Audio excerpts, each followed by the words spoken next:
welcome back to my channel. It's your girl Omotola, and today I have some guests with me. I'll let them go ahead and introduce themselves, starting with my left and then with my right. Go ahead. Oh, that's me. What's up, everybody? My name is Igor from Texas Southern. Most of you know me. I go to the small ghetto HBCU, so we're going to just that today. Okay. All right, guys, my name is Shay Abayomi. I go to Texas A&M University. Woo! I'm an alpha here, so yeah. Okay, so on my channel today, we're just gonna kind of be eating and then just kind of, I have a couple of questions for them. So let's get started, right? And so we're gonna be eating, rice and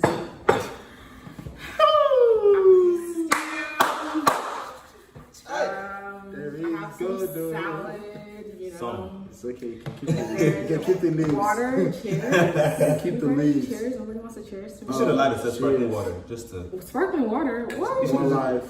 All To right, one life. so let's begin. To a Corona-less life. Of course. Okay, let's dig in. Anybody want to say yours? No? This is y'all see. This is the you. guest. Oh. Okay. Shay, you want to drink first? It's on you. Ladies first. I feel like. Oh, ladies Women first. are- Ladies first. Take note. This one just in my brain. Okay, so I have a couple of questions for them. So my first question is, going off to college, you have a different mindset. You think when you're in high school, you're like, oh my God, yeah, I'm gonna go to college. I'm gonna go do this. I'm gonna go do that. And you come to college and you realize that it's different. So how is going to a HBCU or like a PWI? How has that changed you? How has that molded you? Spill the tea. Let us know. I attend the Texas Southern University. All HBCUs are Tigers. We are the Tigers, though. To me, when it was senior year of high school, I was like, what am I about to do with my life? I did not know. So I just started looking. My dad was a pharmacist, so I said, all right, he make money. I want to make money. So I was like, let me go to school and become a pharmacist. And I looked at the schools, UH, A&M, Whoop-de-Whoop, all these, because I didn't know how to go to Texas. So I was like, okay, we're going to stay in state by force. Then I ended up at TSU by God's grace. But it's really the best thing that ever happened to me. I love my HBCU, bro. I'm an HBCU fanatic, pro-black. Black people, everything. Black people this, black people that. So you guys can manage your whatever racism you guys have here. Wow. Okay. I mean, but you guys can manage it, but it's honestly amazing. The opportunities are endless. They're never ending, legit. Alumni, it's not just homecoming, party, twerk. No. It's more than just that. Let me send it this way. Let me know how But the opportunities are endless. And I wouldn't be where I am now. I switched my major from wanting to be a pharmacist to wanting to be a doctor. Just because the support system and the financials they was talking, I was like, okay, cool, yeah, I'll do that. But I mean, yeah, I love it. If I would have went to PWI, I would have had to pay, but now I don't pay for school, so we done good. Okay, Shay, what about you? Look at him over here pouring on the whole stew. What about you? Wait. Don't just put all eyes on me right now. Okay. You said don't put eyes on him. Now we're really gonna focus on you. Okay, that's fantastic. But okay, so what was the question again? Because I'm repeating the question. How has going off to a PWI or HBCU molded you or shaped you in a positive or in a negative way? One thing for me, I went to a school where basically the minority was the majority. So we had a majority of African American, Hispanic. Because I went to school in A-Leaf, Texas. Southwest A-Leaf, Texas. You feel me? But having to go to a school like that, then going to Texas A&M University, that was a pretty big switch. Yeah. It involved me getting pretty uncomfortable. But one thing in life, you gotta understand that you can't be too comfortable because that's where you start. You limit yourself. You stop growing when you become comfortable. Anyways, one big thing I can say going from high school to college is stepping out of my comfort zone, and I'm continuously trying to do that every single day. Okay. I think for me, coming to a PWI, I had to change a whole 360. I know my freshman year, I dropped a good 30 pounds. Cause well, back in A-Leaf, us A-Leaf kids, we teach the teachers. We don't, the teachers, I mean, I'm being sincere. You go to your AP classes and then you're just bro, okay, I'm ready for college. And then you really step into college and you're bro, I don't think I'm ready for college. So I think for me, it was definitely a big transition in Would I want to go to HBCU? No, because I think I like my PWI. Like, I think my PWI, I think there's a lot of connection, there's a lot of benefits, there's a lot of opportunities. I mean, he said HBCU have opportunities, but I don't think so. So I definitely think PWI has way more opportunities, especially here at Texas A&M, definitely. Okay. But like, she want to talk about opportunity. So I think about it like this. I know for sure my school, they literally have things that say, Apple wants black folk, come out, type stuff. Like Apple, Microsoft, they have all that stuff. But it literally says they want black people. So where are you going to go to find black people? Are you going to come to A&M to find black people? So they literally come to like the home source, like the motherland type thing. And like they look for us, and I feel like that's like the slight edge that we do have compared to like the PWI. They can come here and look for jobs, but like when they come look for jobs for us, they want them. They want the like. But keep going. Go ahead. Sorry. One thing I wanted to point out though, at Texas A&M, this kind of a little kick to it. I like that. This is kind of nice. But at Texas A&M, we have like a bunch of orgs that are centered towards black people. We have like National Society of Black Engineers, we have ASA, we have Southwestern Black Student Leadership Organization, like SBSLC, like literally all these different organizations that are like here for us to basically get ourselves accustomed to the climate that we have at Texas A&M. So, I mean, don't also feel like you won't get the same experience. Like, just because you won't get the same, like, true HBCU experience doesn't mean you won't have that, you know, black college experience or whatever PWI you go to. Okay. He's dropping teas. So before we continue to the second question, can you guys try the food and let me know if you like it? Nah, this hoe's banging for sure. Oh. Nah, I'm not gonna lie. Thank you. It kind of smacked me in the mouth the first time. So, I'm with it.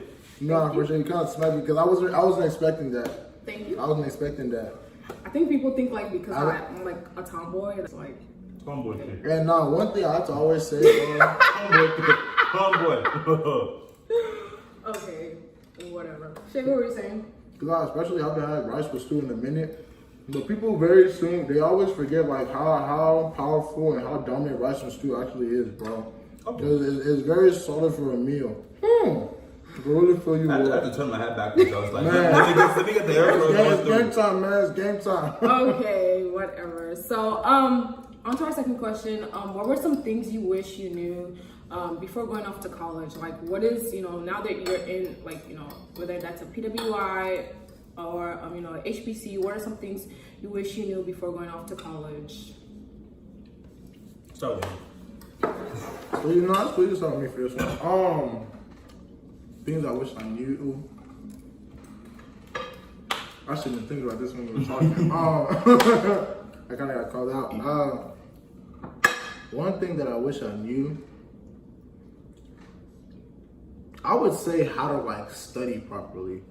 That's one thing that kind of like took me quite some time to like just really start getting in like the focus, like just like proper study habits, because you gotta actually put yourself in the right setting for you. Like, not everyone studies the same way. Yeah. Some people study better with like noise in the background. Some people study better in dead silence. Other people need to study with music. Other people need to be around others. Other people study better by themselves. You know what I'm saying? Like, make sure you find, as soon as possible, try to figure out like what works better for you. That way you can just become a better student, become a better learner. Like, you can help yourself retain information a lot more easily. Okay. Dang. My thing is, so I go to HBCU, so we're known for the parties with the homecomings and stuff. I walked into college and partied my ass off for like a good 13 weeks, like back to back to back. But the thing is, like, I got my work done, but I wish I would have gotten it done more effectively and gotten that 4.0 that first year. Like, gotta get that 4.0 that first year, because after that, you're gonna work. Yeah. So I wish I would have. Now that I don't regret the party, I just wish I would have focused even harder on the books and took care of that. Okay. I think for me, I had to learn the hard way because, first of all, in high school, I didn't really study. So there was really nothing called study. And then freshman year, I come here first semester. I finished my first semester of my freshman year with 1.9. Jesus! That's not for change. And so it was like, It's tough, bro. oh shoot, like I gotta pick this up. And so like I think that was definitely like an eye opener for me. And I wish I kind of knew what I was getting myself into. I kind of wish I knew the PWI I was going into. Because like, you know, when you hear A&M, you're like, oh yeah, A&M. But then you step into A&M, you're like, oh shit, like I actually have to keep up my GPA. Like I have to keep this up to not get kicked out. So I think that definitely has opened my eyes. So What's your GPA like after freshman year? That's my freshman year. After freshman year. First semester, I think I had like a 2.5, 2.6. you had to go 2.5. I had to go 1.9, and I was top 10. Like That's crazy. Nah, it was tough. No, to me, after first semester, I had a 3.54, but I almost cried. Then I had that's good. at the end of the first That's good. first school year, That's a good I GPA. had a 3.74, and I still almost cried. I went a 3.75. But I mean, yeah, we thugging it now. No, one thing about A&M, with other Aggies, it's like they understand, bro. Yeah. Like, cause they understand, like, with this school, bro, it gets really tough. Like, there's either, like, no finesse. They know, like, everyone follows the Aggie honor code. Yes. So, like, because we have to follow that Aggie honor code, like, and they know how hard the school is. They know that they understand that the curriculum gets, like, you know, it's pretty rigorous. So they cut you some slack, you know what I'm saying? Even they don't even care about the GPA. This is like the character that you're supposed to have as an Aggie. You know what I'm saying? That's just another cool thing about being a part of the network. True. So my third question is, you know, growing up in an African household, your parents are like, you know, you're going to school to be a doctor, you're going to school to be a lawyer, you're going to school for, you know, whatever, something that brings in a good income, you know. So now that, you know, you've declared your major, you're like what, juniors, seniors. So, you know, how do your parents feel about your major? Like, are they okay with it? Like, just us.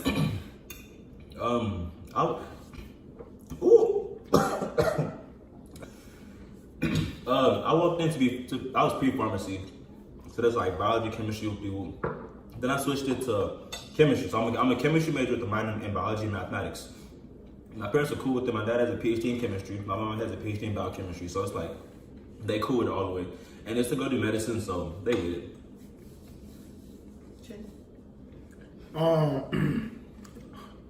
Okay, cool story.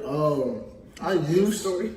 It's a cool story. I started off. I came to Texas A&M as a chemical engineering major, and then later into my sophomore year, I switched. And then I like finalized the major switching process in like my junior year, and I became an industrial distribution major. And you know, like the story how like, you know, kids get into college and, you know, when they switch their major, they don't tell their parents. You know what I'm saying? I didn't tell my parents. And so when they found out, it was kind of bad because it was like, whoa, like I thought my son was like, you know, a chemical engineer, but all of a sudden you're telling me he's doing this industrial distribution and business, you know, and stuff like that. And you know, my parents were kind of shocked about it. They were like a little bit unsupportive, but you know, over time, like they kind of like got a little bit better with like just supporting me in my new major and like just like wanting more for me out of it. But yeah, so like this also for like anyone out there that's like, you know, struggling to tell their parents like what major they have, just know like the sooner the better, because at least you want to give your parents some time to like process, you know, what's going on. Like when you just throw it all on them, you know, what can they do except like, you know, react. You know, they are human too. So just, yeah. I think for me, coming in, I was a bio major.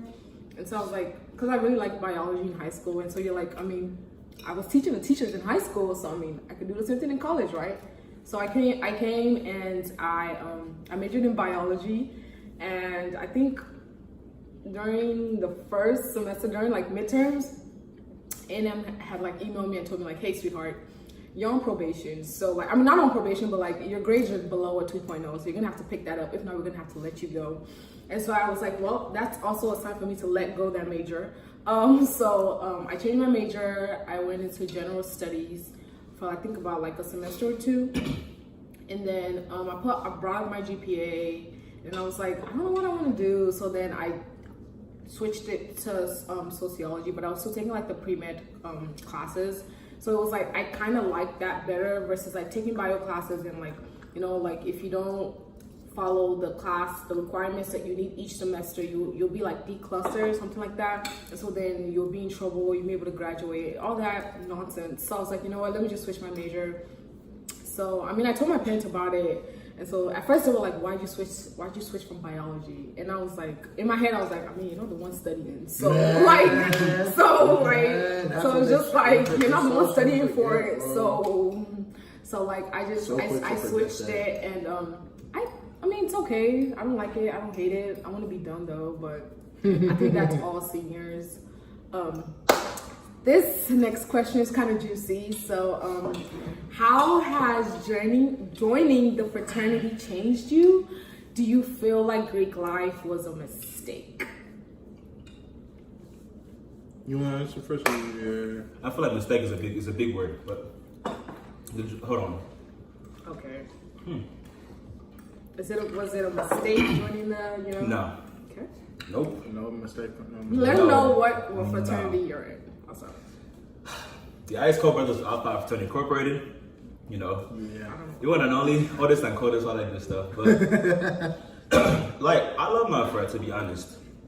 I joined the frat because I was like, I want something that'll build me up even better. Because I thought I had everything in the bag. Like, I was like a typical model student, had a good GPA, had good resume and stuff, everything going for me. But I wanted something to challenge my character and build me into a better person type thing, into like a better man and everything. So I look around and I'm like, what is this? I didn't know anything about Greek life. I walked in, let me tell you this. When I walked into college, I was like, oh, them sigmas. I'm a math nerd all the way. Sigma means summation in math. So I'm like, summation? Who's a summation? So I didn't understand none of that. And then Omega, I'm like, Omega is a Greek letter.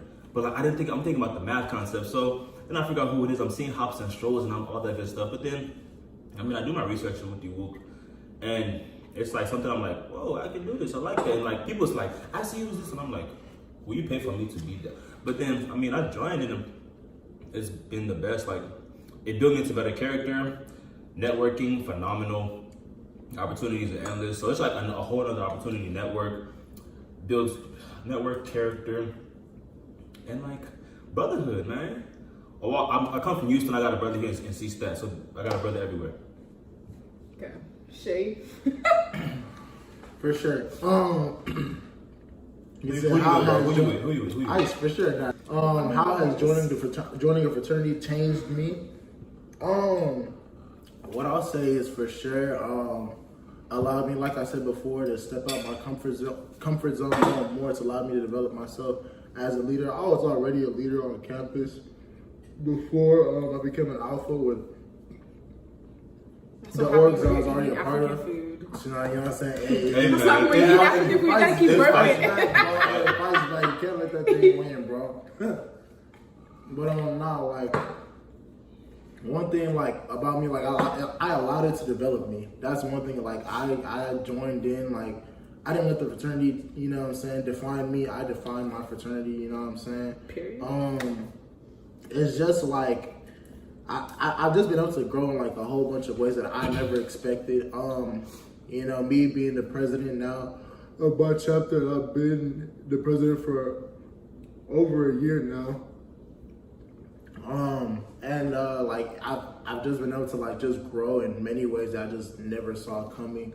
And just like, you know, honestly, it's honestly a blessing for me. I've been blessed like through this opportunity as well on multiple occasions, just through like scholarship and opportunities that I just never would have had if it wasn't for this if it wasn't for this fraternity. So I mean, of course I would say no, it wasn't a mistake, you know what I'm saying? This is what I wanted to do, you know what I'm saying? I wanted this and I earned it. Okay. Yeah. But like, it's two different people because like, look at, he been in it for a year. I crossed this semester. So it's like, I'm definitely still fresh in it. So I'm still getting the feel of it. So for sure it's different for me, but from somebody who's been in it for a while, I believe it. No, yeah, that's for sure. Cause like, when you come in, you're a freshman year, like you're like seeing everything like kind of like bright and shiny. After being in the game for a little while, you see how everything works and you like understand that, hey, this is what you need to do. You know how to take care of business a little bit more. like I said, it's just like a whole growth process. Like you want to get from one stage to the next stage so that you can help the next person get from that stage to where they want to be. You know what I'm saying? It's all just about giving back, but that's just a whole nother topic. Let me not stray too far off topic. Okay. Well, before we get to the last question, I have one more question. Just one more before we get to the final question. If there's one thing you can change, or one thing you wish you can take back, what would it be? And that could be like school-wise, that could be relationship-wise, whatever. Spill the tea. Dang. I told you I got you. Nobody's life is perfect, so like, I mean, what one thing would I take back? What would you take back? Ladies first. Ladies first, what would you take back? What would I take back? I don't know. What would I take back? I feel like everything happens for a reason. Man, what? Oh, Nah. Go ahead, Okay. bro. That's for sure the same thing for me. Like I was like, there's personally me. I wouldn't take anything back because I feel like everything I've done up to this point is for a reason. You know, I made like if you were to take me back to that same situation, I would make the same decision because you know what I'm saying. What I did was a mistake. I knew what I was doing, and it's made me who I am today. I don't think I would take, but I wouldn't want to say I want to take it back, but I would lessen my speeding tickets. Listen. Can't even, I would lessen that. Because even driving here, I was like, I got to take it there. But like, that's one thing I would lessen. Okay. Because I learned my lesson. I didn't expect that, but okay. And my final question is, so for, you know, all my beautiful ladies out there, you know, I think they kind of already know where the question is headed. Are you single? Are you single? Are you ready to mingle? Like, what's going on? Yes, I am single. Shoot your shot. Relax. As of right now, I'm just chilling, you know, focused on myself and trying to, you know, work more on myself. So yeah, that's just where I'm at in life right now. I mean, just same thing. I'm single. I mean, I would say I'm ready to mingle. I'm not ready to mingle. It's God's plan. Like, if something's bound to happen, it'll happen. And I mean, I'm trying to make it through quarantine so I can find me post-quarantine being. Hopefully that work out. But I mean, yeah, ready to mingle per se. Okay. Well, thank you guys for coming to my channel. Thank you guys for Thank you for this. Thank you for the rest too, man. thank you guys for stopping by, y'all. Igor literally drove all the way down to come for this video. Like, Oh man. can your friends do that? Okay. Let me know in the comment section. I know I wouldn't. I for sure wouldn't. Well, thank you guys. Let me know what you guys want to see next. Thank you guys so much. And I'll see you guys on my next video. Like, comment, subscribe. True. Like, comment, subscribe, do all that. Yeah. And All then that stuff. I'll see you guys on the next video. Bye.